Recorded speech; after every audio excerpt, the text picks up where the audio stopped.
Bonjour à toi et bienvenue dans le podcast Les Sentiers du Possible. Je suis Alexandra Ridou, coach certifiée et fondatrice de Randose, pour t'accompagner à cheminer vers une vie pleine de sens et d'impact.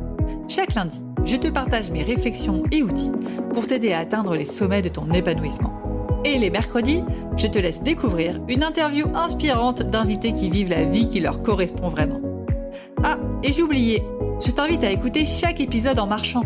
Les neurosciences l'ont démontré, marcher te permet de prendre plus de recul, de développer ta créativité et ainsi prendre les meilleures décisions pour vivre la vie qui te fait vibrer.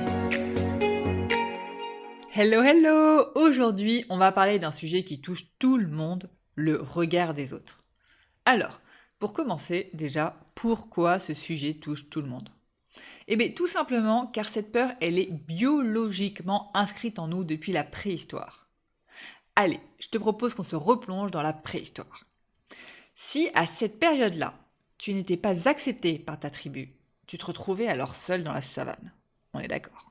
Conséquence, tu avais 99% de chances de mourir dévoré par un lion ou de faim. Bref, je pense que tu as compris l'idée. Cette peur du regard des autres, elle est donc là pour nous éviter de mourir. En tout cas, c'est comme ça qu'elle a été créée d'un point de vue neurosciences. Maintenant, si on revient un peu à notre époque actuelle. Bon, je ne sais pas où tu habites exactement, mais je pense que la probabilité de mourir si quelqu'un te rejette est assez faible. Et même si tout ton village te rejette, tu peux très facilement trouver de nouveaux compagnons dans un autre village ou dans une autre communauté. Avec les réseaux sociaux, Internet, c'est vraiment ultra simple de trouver un groupe de personnes qui sont prêts à t'accueillir. Et pourtant, cette peur du regard des autres continue de dicter notre vie. Si tu prends un peu de recul, toutes tes peurs rejoignent celle du regard des autres. La peur d'échouer, par exemple, ce n'est autre que la peur de « que diront les autres si j'échoue ?» La peur de l'insécurité financière n'est autre que « que diront les autres s'ils voient mon niveau de vie baisser ?» Et même si tu te dis « non mais moi je veux être sécurisé financièrement pour mes enfants et pas forcément pour le regard des autres », je te laisse creuser. Mais finalement, on est d'accord, tes enfants ils peuvent vivre avec moins de vacances à droite à gauche, avec moins de vêtements, moins de jeux. Au fond, ce que tu as peur, c'est le regard des autres sur tes enfants. Tu comprends donc que cette peur dicte toutes tes décisions. Alors oui, quand tu es proche d'être à la rue, que tu es dans un vraiment danger qu'on va concerner tes besoins primaires, cette peur, elle fait sens, elle doit être là. Mais quand tu es sur des peurs qui ne risquent pas un danger de mourir ou un danger de plus avoir de quoi se nourrir, de plus avoir un toit, là, cette peur, aujourd'hui, dans notre société actuelle, est totalement inutile et elle te dessert plus qu'elle ne te sert. Bon, bien sûr, j'ai une bonne nouvelle pour toi. J'ai plusieurs conseils pour réussir à te libérer de cette peur. Mais avant que je te les dise, déjà, je veux que tu saches que même si ça a l'air facile comme ça ce que je vais te dire, je sais que c'est beaucoup plus difficile que ça ne le paraît. Même moi, honnêtement, je me fais avoir par cette peur. Mais plus tu prendras conscience de cette peur du regard des autres, plus vite tu pourras t'en libérer. Et c'est donc en t'entraînant et en te challengeant au quotidien que cette peur prendra de moins en moins le pas sur tes décisions. Allez, je t'arrête le suspense, c'est parti pour mon premier conseil.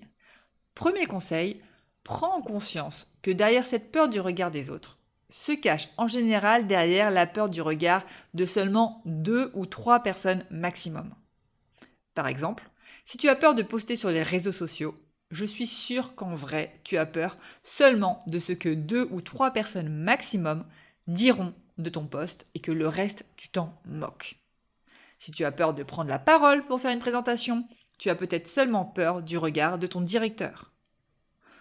Prends conscience de qui exactement as-tu peur du regard.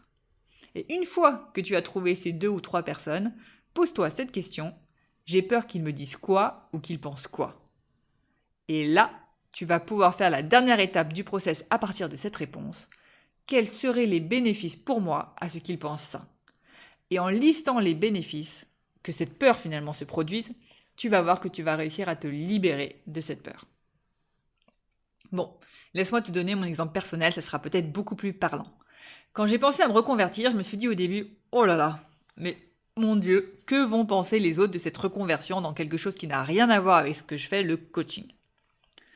En vrai, en creusant, j'avais peur du regard de seulement 3 personnes. Mes parents et une personne dans mon ancien job qui m'avait jugé assez vite et qui m'avait dit que j'étais pas assez empathique et ça m'avait énormément touchée.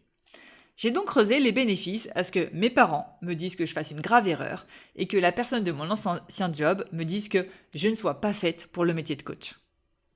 Les bénéfices dans les deux cas étaient les mêmes. Si ce scénario se produisait, j'étais sûre que ça allait me donner la force de leur prouver le contraire. J'étais sûre que ça allait me donner une motivation supplémentaire pour passer à l'action et réussir ma reconversion. Et à ce moment précis où je prends conscience de ces bénéfices, tout simplement, je n'ai plus peur de leur regard et je suis prête à me faire, entre guillemets, rejeter par eux. Bon, dans les faits, comme d'habitude, c'est le cerveau qui se fait des films et la nouvelle de ma reconversion n'a pas du tout été rejetée, mais c'est pour te montrer quelles sont les différentes réflexions à avoir, le process pour justement réussir à se libérer du regard des autres. Et si jamais tu te dis par exemple, si mon pire scénario arrive et que cette personne elle me rejette, alors je change ma décision et je reviens en arrière, c'est peut-être que cette décision n'est pas forcément la bonne pour toi. Supposons si je m'étais dit, si j'annonce à mes parents par exemple que je me reconvertisse dans le coaching et qu'ils ne sont pas d'accord, qu'ils disent que c'est une erreur, je reviens en arrière et je reste dans mon job. Ça veut sûrement dire que le coaching n'était pas la bonne voie pour moi, puisque leur rejet ne compense pas mon envie de me lancer. Donc c'est si mon envie n'est pas assez forte, c'est peut-être ma décision qui est à remettre en cause. Et peut-être que c'est très bien, du coup, un bénéfice dans ces cas-là à ce qui me rejette, c'est que ça me permet de prendre conscience que finalement, cette décision, c'est pas la meilleure pour moi, j'en suis pas assez convaincue, et du coup, peut-être changer mes décisions et trouver quelque chose qui fait plus sens pour moi. Maintenant, un deuxième conseil pour te libérer du regard des autres, qui est un conseil que tu vas m'entendre dire de très nombreuses fois, avance par petits pas. Tu n'es pas obligé de te mettre à nu devant tout le monde du jour au lendemain. Regarde comment tu peux décomposer ton objectif en petits pas qui font moins peur. Je reprends les exemples du début. Tu as peur de te lancer sur les réseaux sociaux ? Commence par écrire un post sur un sujet que tu maîtrises extrêmement bien et qui n'a pas d'enjeu pour toi. Puis, publie-le et attends de voir ce qui se passe. Bon, je peux déjà te spoiler un peu, il ne va rien se passer et ton post va vite passer à l'oubliette. Ce qui te donnera du coup la force de faire un deuxième post, puis un troisième. Et au bout de quelques mois, tu seras sûrement plus à l'aise à te dévoiler un peu plus dans tes posts, puis encore un peu plus. Je vais te reprendre mon exemple, parce qu'il va sûrement te parler, mais quand je me suis lancée sur Instagram pour mon activité de coach, les premiers mois, clairement, tu ne voyais pas ma tête et seulement des conseils. Et puis petit à petit, j'ai eu de moins en moins peur de me dévoiler. Et aujourd'hui, si tu me suis sur Instagram, je me filme en live, pas maquillée, sans aucun scrupule, aucun souci, et je te raconte ma life. Bref, si j'avais attendu d'être à l'aise à me montrer devant la caméra, à parler de moi pour me lancer sur les réseaux sociaux, je ne me serais jamais lancée et aujourd'hui, je ne serais pas du tout là où j'en suis aujourd'hui. De la même manière, si jamais ta peur c'est une prise de parole en public, sache d'ailleurs que la peur numéro 1 qui revient chez tout le monde, c'est la peur de prendre la parole en public. Ne commence pas par une réunion de 40 personnes si tu es tétanisé. Commence par une réunion avec 2-3 personnes dont le regard a moins d'importance pour toi et augmente progressivement les enjeux. C'est vraiment avec cette méthode de petit pas par petit pas que tu vas pouvoir faire de grands changements. Mais si tu veux faire un grand changement d'un coup avec une grande peur, ça va être très dur de passer à l'action. Donc si ta peur te paralyse vraiment au point de ne pas passer à l'action, regarde comment tu peux diviser ton passage à l'action en plus petites étapes. Et j'en arrive à mon troisième conseil, qui ne marche pas sur tout le monde, je préfère te prévenir, mais qui marche bien avec moi. C'est la fameuse technique des 5 secondes de Mel Robbins. Quand tu as peur de faire quelque chose, décompte 5, 4, 3, 2, 1, 0. Et à 0, tu passes à l'action. Faire le décompte, ça va permettre en fait de focaliser ton esprit sur le décompte en lui-même et non pas tes petites voix des peurs. Et ainsi, tu vas passer à l'action en te posant beaucoup moins de questions. Si je reprends l'exemple de la publication sur les réseaux sociaux, tu peux donc, pour publier ton premier post sur les réseaux sociaux, décompter 5, 4, 3, 2, 1, 0. Et à 0, tu cliques sur publier. Pour finir, j'aimerais finir cet épisode par 2 prises de conscience à avoir et qui t'aideront sûrement à te libérer encore un peu plus du regard des autres. La première prise de conscience à avoir, c'est que tout le monde s'en fout de toi. Je te le répète si tu as besoin de l'entendre, tout le monde s'en fout de toi. Ne nous cachons pas, nous sommes tous autant altruistes qu'égoïstes et nous pensons surtout à nous et à notre petite vie. Ce que pense l'autre est donc simplement le reflet de sa vie à lui et non la tienne. Qu'est-ce que ça veut dire ? Quelqu'un qui te dit que tu fais une erreur, c'est parce qu'il s'imagine à ta place et qu'à ta place, il ne l'aurait pas fait. Et je le vois beaucoup dans l'entrepreneuriat. Un entrepreneur encouragera toujours quelqu'un à se lancer dans l'entrepreneuriat, car à sa place, il le ferait. Mais un salarié qui juge risqué de se lancer dans l'entrepreneuriat, soit il n'encouragera pas la personne à se lancer dedans, soit il l'encouragera peut-être, mais il lui fera aussi tout un tas de remarques sur à quel point c'est risqué et il faut faire attention. S'il y a donc un regard que tu devrais prendre en compte, c'est celui de ceux qui sont déjà là où tu aimerais être, et pas ceux qui ont peur d'y être. Et la deuxième prise de conscience à avoir, si tu as peur du jugement et de la critique, on ne juge et on ne critique que ceux qu'on juge supérieurs à nous, car ils affirment quelque chose et renvoient une certaine confiance. A l'inverse, ceux qu'on juge inférieurs à nous et qui ne renvoient pas de confiance en eux, en général, on va les soutenir pour équilibrer les perceptions. Qu'est-ce que ça veut dire ? Si on te critique ou on te juge, sache que ça veut dire que la personne en face de toi se sent d'une certaine manière inférieure. Donc, bonne nouvelle pour toi, ça veut dire que tu renvoies une image de quelqu'un confiant. Prends-le comme un compliment. C'est d'ailleurs pour ça, si tu regardes les premiers de classe, ils sont toujours la cible de critiques.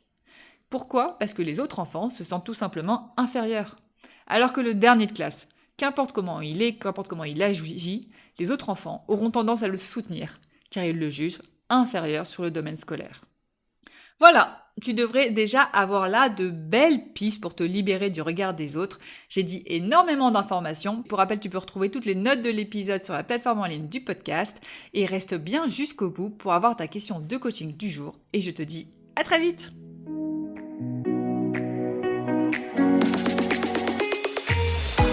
Avant de te plonger dans la question de coaching du jour, pense à rejoindre la plateforme d'exercice en ligne du podcast pour y retrouver les notes d'épisode, les questions de coaching et l'action à réaliser pour cheminer pas à pas vers une vie pleine de sens et d'impact. Le lien est en description de l'épisode. Et bien évidemment, si tu as aimé cet épisode et le concept du podcast, tu peux me le faire savoir en me laissant une belle note ou un joli commentaire sur la plateforme de ton choix. Tu peux aussi partager le podcast à une personne qui peut en avoir besoin. Et c'est parti pour tes 2 minutes de coaching et on se retrouve très vite dans le prochain épisode. Bye bye! C'est parti pour ta question de coaching du jour. De qui as-tu peur du regard ? Et quels seraient les bénéfices que ces personnes pensent le pire de toi ? De qui as-tu peur du regard ? Et quels seraient les bénéfices que ces personnes pensent le pire de toi ?